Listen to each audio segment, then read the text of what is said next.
بسم اللہ الرحمن الرحیم۔ السلام علیکم ورحمۃ اللہ وبرکاتہ۔ آج کی ہماری ویڈیو اسم اعظم یا فتاح کے حوالے سے ہے۔ یا فتاح کا معنی ہوتا ہے فتح کرنے والا، کھولنے والا، یعنی کامیابی کے لیے، فتح کے لیے، بند چیزوں کو کھولنے کے لیے۔ چاہے آپ اپنے رزق کے حوالے سے پریشان ہیں، چاہے آپ اپنی روحانیت کے حوالے سے پریشان ہیں، یا آپ کسی بھی قسم کی بندش کا شکار ہیں، چاہے وہ علم کے ذریعے ہے، چاہے وہ نحوست کے ذریعے ہے، چاہے وہ رجت کے ذریعے ہے، چاہے وہ کسی بھی لحاظ سے ہے، تو ہر قسم کی بندش کو کھولنے کے لیے، فتح یابی حاصل کرنے کے لیے اس میں یا فتاح یہ بہت بڑی فضیلت رکھتا ہے۔ خاص کر کے مقدمات میں کامیابی حاصل کرنے کے لیے، اپنا حق حاصل کرنے کے لیے یہ بہت ہی پر اثر اسم اعظم ہے۔ قرآن مجید فرقان حمید میں اس میں یا فتاح ایک ہی مرتبہ ذکر ہوا ہے۔ اللہ تعالیٰ نے قرآن مجید فرقان حمید میں ارشاد فرمایا، قُلْ يَجْمَعُ بَيْنَنَا رَبُّنَا ثُمَّ يَفْتَحُ بَيْنَنَا بِالْحَقِّ وَهُوَ الْفَتَّاحُ الْعَلِيمُ۔ اللہ فتح بھی ہے اور علیم بھی ہے، یعنی فتاح اس کا معنی فیصلہ کرنے والا بھی ہے، اس کا معنی فتح کرنے والا بھی ہے، اور اس کا معنی کھولنے والا بھی ہے۔ تو اس اسم میں بہت ساری تاثیرات پائی جاتی ہیں، اور خصوصاً علم کے حوالے سے، یعنی اگر کسی کے علم میں چاہتا ہے کہ میں اپنے علم میں اضافہ کروں، میرا ذہن کھل جائے، میری کند ذہنی دور ہو جائے، رزق کے حوالے سے، خاص کر کے کامیابی، فتح مطلب ہوتا ہے کامیابی، سکسیس۔ تو آپ جہاں بھی جو جائز کام ہے، آپ اس میں کامیابی چاہتے ہیں، آپ امتحان دے رہے ہیں، یا آپ کا کوئی ہے جو امتحان دینا چاہ رہا ہے، امتحان میں کامیابی، کاروبار میں ترقی، برکت، ان چیزوں کے لیے اس میں یا فتاح بہت بڑی تاثیر رکھتا ہے، کیونکہ اس میں تین معنی تو پائے جاتے ہیں۔ ایک اس میں فتح کا معنی ہے، فتح کا معنی ہوتا ہے کامیابی، ایک ہوتا ہے فیصلہ کرنا، تو اس میں فیصلہ کرنے کا اثر بھی موجود ہے، اور تیسرا اس کا معنی ہے کھولنے والا۔ تو کامیابی حاصل کرنے کے لیے، بند چیزوں کو کھولنے کے لیے، اور اپنا حق حاصل کرنے کے لیے یہ اسم بہت تاثیر رکھتا ہے۔ اور پھر جو علماء روحانیت ہے وہ فرماتے ہیں اس کے ساتھ انسان ظاہری دروازے بھی کھول سکتا ہے، اور اس کے ساتھ باطنی دروازے بھی کھول سکتے ہیں۔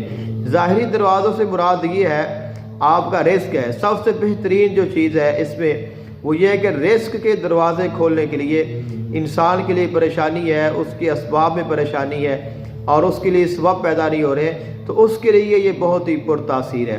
پھر اس میں جو فتح ہے، اس میں فتح پائی جاتی ہے، کیونکہ جتنی بھی آیات فتح ہے وہ اسی اسم کی برکت سے ہے۔ جیسے سورۃ الفتح ہے قرآن مجید فرقان حمید میں، سورۃ الفتح ہے، اس میں بھی لفظ جو ہے وہ فتح سے شروع ہوتا ہے، اور آیات فتح جو ہے جیسے انا فتحنا لک فتحا مبینا، تو اس میں بھی یہی ہے۔ اس کے علاوہ دعائے فتح ہے، تو دعائے فتح میں بھی اسی اسم کی تاثیری پائی جاتی ہے۔ افتح لی ابواب فتح کا یا مفتح الابواب، اللہم افتح لی ابواب رحمتی کا۔ ہم جب مسجد میں داخل ہوتے ہیں تو ہم یہی دعا کرتے ہیں کہ اے اللہ میرے لیے اپنی رحمت کے دروازے کھول دے۔ تو یہ دعا، یہ ایک ایسا اسم ہے، اس کی کئی دعائیں ہیں اور اس کی بہت ساری آیات ہیں، جیسے ربنا افتح بیننا وبین قومنا بالحق وانت خیر الفاتحین۔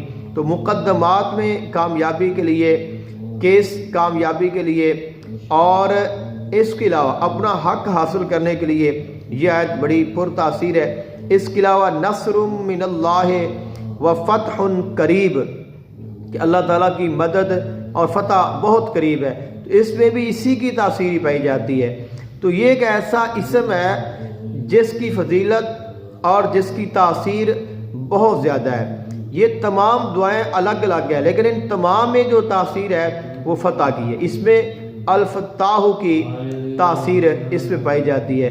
تو یہ بڑا پر تاثیر اسم اعظم ہے، اور امتحان میں کامیابی کے لیے خصوصاً یہ بڑی اہمیت رکھتا ہے۔ یعنی اگر آپ کوئی امتحان دے رہے ہیں، آپ کا کوئی انٹرویو ہے، یا آپ کا کوئی مقابلہ ہے، یا آپ کا کوئی اپنا ہے، کوئی بچہ ہے، تو آپ اس کی کامیابی کے لیے اگر آپ اس کو پڑھنا چاہیں تو یہ بہت اثر رکھتا ہے۔ اپنی پڑھائی کے لیے، اپنا ذہن کھولنے کے لیے، روحانیت میں اس کا بڑا مقام ہے کہ اگر آپ کی روحانیت بند ہو گئی ہے، آپ کی باطنی آنکھ بند ہو گئی ہے، آپ اپنا مشاہدہ، اپنی روحانی آنکھ، اپنی باطنی آنکھ یا اپنا استخارہ آپ اس کو کھولنا چاہتے ہیں، اپنے قلب کو آپ کھولنا چاہتے ہیں، اس کے لیے یہ بہترین چیز ہے۔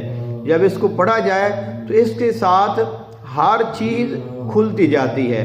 اور پھر چونکہ ابھی شرف شمس بھی آ رہا ہے، تو شرف شمس میں اس میں یا فتح کا ورد کرنا یہ بڑی اہمیت رکھتا ہے۔ شرف شمس اس سال 8 اپریل کو آ رہا ہے، اور پاکستان میں یہ تقریباً جو بدھ کا پورا دن ہے اس میں یہ رہے گا۔ یعنی منگل کا دن جب ہم گزاریں گے تو رات 12 بجے سے یہ تقریباً سٹارٹ ہو جائے گا، اور جمعرات اگلا پورا دن شرف شمس رہے گا، اور رات کو یہ تقریباً 1 بجے ختم ہو جائے گا۔ تو یہ جو شرف شمس ہے یہ تقریباً 25 گھنٹوں کے لیے جو شمس ہے اس کو شرف لگ رہا ہے۔ اور شمس آپ کو پتہ ہے تمام سیاروں سے بڑا سیارہ ہے، اور کائنات میں جس چیز کا سب سے پہلے آغاز کیا گیا، جس کو ظاہر کیا گیا، وہ شمس ہی ہے، اور شمس ہی ہے جو تمام سیاروں کو روشنی فراہم کرتا ہے۔ تو اس لیے شرف شمس کی بڑی اہمیت ہے۔ اور پھر شمس کے نام پہ اللہ تعالیٰ نے ایک پوری سورت قرآن مجید فرقان حمید کی سورہ شمس بھی نازل فرمائی ہے۔ تو شرف شمس اس کی بڑی اہمیت ہے، اور شرف شمس میں جتنے بھی اعمال کیے جاتے ہیں، وظائف کیے جاتے ہیں، ان کا تعلق فتح سے ہوتا ہے، کامیابی سے ہوتا ہے، فتح نامہ ہے۔ اس کے علاوہ ایسی بہت ساری الواح ہیں جو کہ شرف شمس میں تیار کی جاتی ہیں، ایسی بہت ساری دعائیں ہیں جن کا اس میں ورد کیا جاتا ہے۔ جیسے میں نے ابھی آپ کو دعا پڑھ کے سنائی، اللہ مفتح لی ابواب فتح کا یا مفتح الابواب، اس کو پڑھا جاتا ہے۔ نصر من اللہ و فتح قریب، اس کو پڑھا جاتا ہے۔ اس کے علاوہ رب نفتح بیننا و بین قومنا بالحق وانت خیر الفاتحین، اس کو پڑھا جاتا ہے۔ اس کے علاوہ قل ان الفضل بید اللہ یؤتیہ من یشاء واللہ ذو الفضل العظیم، اس کو پڑھا جاتا ہے۔ بیماریوں سے شفا پانے کے لیے اس میں یا حی یا قیوم کا ورد کیا جاتا ہے۔ تو یہ ورد بھی اس میں یا حی یا قیوم کا ورد، اور اس کا پڑھنا، اور اس کو پڑھ کے پانی دم کر کے رکھ لینا، یہ بھی بہت فائدہ مند ثابت ہوتا ہے۔ اس کے علاوہ اس میں مختلف الواح تیار کی جاتی ہیں، مختلف تعویذات تیار کیے جاتے ہیں۔ تو عام سادہ سا اس کو سمجھنے کے لیے کہ آپ کوئی بھی عمل کریں، آپ کوئی بھی تعویذ لکھیں گے، آپ کوئی بھی نقش لکھیں گے، اس کو شمس کی تاثیر مل جائے گی، اور وہی عمل، وہی تعویذ، وہی آپ کا نقش جو ہے وہ لوح شمس کا کام کرے گا۔ لیکن اس میں خصوصی طور پہ بھی کچھ الواح تیار کی جاتی ہے، جیسے کہ ایک فتح نامہ ہے، اور فتح نامہ تیار کرنے کا طریقہ جو ہے وہ یہ کہ آپ اپنے نام لیں، اپنی ماں کا نام لیں، ان کے اعداد جمع کر لیں۔ اس کے علاوہ 7 انبیاء کرام علیہ السلام کے نام لیں اور ان کے اعداد لیں اور ان کو آپس میں جمع کر لیں۔ اس کے بعد جو دعائے فتح ہے اور آیات فتح ہے ان کے اعداد لیں، ان کو آپس میں آپ سب کو جمع کر کے پھر آپ ان میں سے 168 یعنی 168 جو ہے وہ آپ نفی کر دیں، باقی کو 7 پہ آپ تقسیم کریں، اور جو آپ کے پاس حاصل آ جائے اس کے حساب سے آپ 7/7 کا یعنی 49 خانوں والا جو نقش ہے وہ تیار کر لیں۔ اب اس کے بعد اس کی کسر کا بھی ہوتا ہے کہ اگر ایک بچتا ہے تو کیا کرنا ہے، دو بچتا ہے تو کیا کرنا ہے، تو یہ بھی ایک فتح نامہ ہے جو تیار کیا جاتا ہے۔ اس کے علاوہ شرف شمس میں مختلف الواح تیار کی جاتی ہیں، اور ایک مشہور زمانہ لوح شمس ہے جو کہ آن لائن بھی لوگ اس کو فروخت کرتے ہیں، لیکن میں نے اس کو دیکھا ہے اور وہ اس میں کچھ کمیاں بیشیاں ہیں، یعنی وہ جو قانون ہے تعویذات کا اس کے اوپر پورا نہیں اتر رہی۔ جیسے یا الہ العالیۃ الرفیع جلالہ، تو یہ اسم اعظم ہے، اللہ تعالیٰ کا نام ہے، اس کی لوح تیار کی جاتی ہے۔ تو اس میں ایک تو یہ ہے کہ یا الہ العالیۃ الرافع، ایک جگہ پہ اس کو ذکر کیا گیا ہے، حالانکہ عام جو اسم ہے مشہور جو ہے یہ یا الہ العالیۃ الرفیع جلالہ ہے۔ تو ایک تو رفیع کو رافع بنا دیا، تو اس میں کوئی فرق تو نہیں ہے اگر اس قانون کے مطابق اس کا نقش تیار کیا جائے، یعنی رافع کے اعداد لیے جائیں تو پھر وہ نقش تیار ہو جائے گا، لیکن جو مشہور ہے جو زیادہ ہے وہ رفیع لفظ ہے، تو اس میں پھر اس کی اعداد اور ہوں گے۔ اب اس میں یہ ہے اس کے اعداد قمری کے حساب سے ایک نقش تیار کیا جاتا ہے، تو اس میں بھی میں نے چیک کیا اس میں بھی ایک فرق ہے۔ پھر اس میں اس کے اعداد شمسی کے حساب سے بھی اس کا نقش تیار کیا جاتا ہے، تو وہ مجھے ملا ہے، میں نے وہ اعداد شمسی اور اعداد قمری والے دونوں نقوش کو ذکر کر دیا ہے۔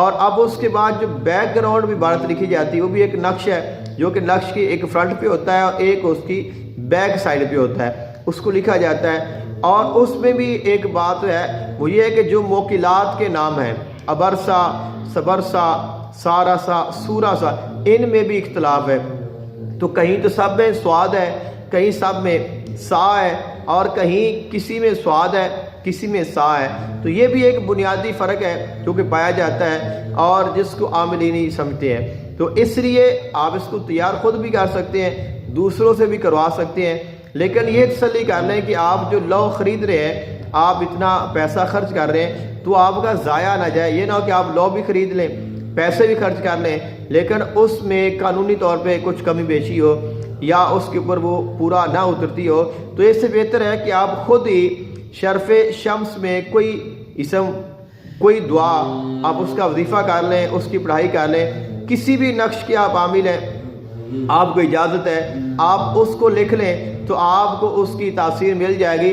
اگر آپ کچھ بھی نہیں کر سکتے ہیں، آپ صرف سمپل سورہ شمس کو لکھ لیں قرآن پاک سے دیکھ کر، اور سورہ شمس کو آپ پڑھ لیں تو یہی آپ کا جو ہے یہ لوح شمس تیار ہو جائے گی۔ تو باقی جو جتنا زیادہ کر لیں گے اتنی اس کی زیادہ برکت ہوگی، اتنا ہی اس کا زیادہ فائدہ ہوگا۔ تو شرف شمس جب ہو اس میں پھر سات شمس کو ڈھونڈنا ہوتا ہے، تو سات شمس کو نکالیں، جو بھی شمس کی سات ہوگی آپ کو ایک مل جائیں، دو مل جائیں، آپ نے ان میں ہی یہ کام نقش اور تعویذ اور لوح آپ نے تیار کرنی ہے۔ باقی اگر آپ نے پورا ایک طریقہ قانونی مطابق سے کرنا ہے تو پھر آپ باقاعدہ پہلے اس نقش کو یا آپ اس تعویذ کو یا آپ اس دعا کو جو بھی آپ نے عمل کرنا ہے اس کا پہلے اس کو لکھ لیں، آپ اس کو بنا لیں، اس کی ایک کاپی بنا کے اپنے پاس سیو کر لیں، رکھ لیں، تاکہ جب وہ وقت شروع ہو تو پھر آپ کا ٹائم صرف لکھنے کا لگے، اس کی تیاری کا نہ لگے۔ تو عاملین پہلے اس کی کاپیاں تیار کر کے رکھ لیتے ہیں، جیسے میں نے بھی اس کی رکھ لی ہے، ایک دو نقش میں نے لکھنے ہیں تو ان کی کاپیز میں نے پہلے تیار کر لی ہیں، کیونکہ کاپی تیار کرنے پہ بہت وقت لگتا ہے، اور اگر ہم وہ اسی وقت تیار کریں تو پھر وہ جب تیار ہوگی اتنے میں وہ ٹائم جو ہے وہ نکل جائے گا۔ تو اس لیے کوئی بھی کام ہے پہلے اس کی تیاری ضروری ہے۔ تو شرف شمس بھی آ رہا ہے، اس میں یا فتاح کا میں نے تو عمل شروع کیا ہے، 10,000 کم از کم روزانہ پڑھ رہے ہیں، 41 دن کی نیت ہے، تو آپ بھی اگر پڑھنا چاہتے ہیں تو آپ ضرور اس کو پڑھیں، اس کی بڑی برکت ہے، بڑی اس کی فضیلت ہے۔ اور شرف شمس میں اس میں یا فتاح کو پڑھنا یہ بھی اس کی تاثیر کو کئی گنا زیادہ کر دے، کیونکہ اس میں فتح بھی ہے، اس میں کامیابی بھی ہے اور اس میں فیصلہ بھی ہے۔ تو اس اسم کی بڑی برکت ہے، پھر شرف شمس کی بڑی برکت ہے، تو آپ اس اسم کو پڑھیں اور شرف شمس سے ضرور فائدہ اٹھائیں۔ مجھے اپنی دعا میں یاد رکھیے گا۔ جزاک اللہ خیرن۔ السلام علیکم ورحمۃ اللہ وبرکاتہ۔